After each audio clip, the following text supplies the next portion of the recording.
Hi friends, அஸ்ஸலாமு அலைக்கும். நான் இப்போ பட்டாணி உருளைக்கிழங்கு சேமியா பிரியாணி செய்ய போகிறேன். ஒரு கடாயில் எண்ணெய் ஊற்றி ஒரு லவங்கம், பட்டை, ஏலக்காய் போட்டு அதுக்கப்புறம் வெங்காயம் போட்டு நல்லா வதக்கணும். செவந்த நிறத்தில் வதக்கிட்டு இஞ்சி பூண்டு விழுது அதுவும் நல்லா பச்சை வாசனை போன பிறகு அதுக்கப்புறம் தக்காளிக்கு அப்புறம் கொத்தமல்லி, புதினா, ஒரு பச்சை மிளகாய் நல்லா வதக்கிடுங்க. சிவப்பான பிறகு அதுக்கப்புறம் உருளைக்கிழங்கு போடணும். அதுவும் நல்லா பச்சை போடணும். பச்சை பட்டாணி நீங்கள் காஞ்ச பட்டாணினா கூட ஊற வச்சு பேச்சு போடலாம். நான் காஞ்ச பட்டாணி தான் ஊற வச்சு போட்டுருக்கேன்.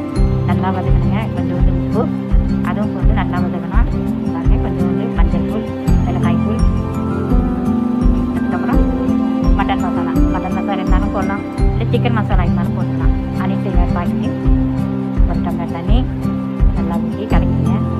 நல்லா கொதி வந்த பிறகு சரியாக இருக்கான்னு பாருங்கள். பார்த்துட்டு காரமும் எப்படி இருக்குன்னு பாருங்கள். நல்லா கொதிக்கணுங்க. கொதிக்க பிறகு சேமியா போட்டு நல்லா தம் கட்டணும். நல்லா உதவியாக போட்டு தண்ணி கரெக்டாக ஊற்றணும். எல்லாம் சேர்த்து வதக்கி தண்ணி கரெக்டாக இருக்குது.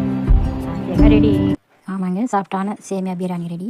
சேமியா, பட்டாணி, உருளைக்கிழங்கு மூன்றும் சேர்த்து சூப்பரான பிரியாணி ரெடி ஆச்சு. பசங்களுக்கு இந்த மாதிரி செஞ்சுட்டாங்க. பார்த்துட்டு சப்ஸ்கிரைப் பண்ணுங்கள், லைக், ஷேர் பண்ணுங்கள்.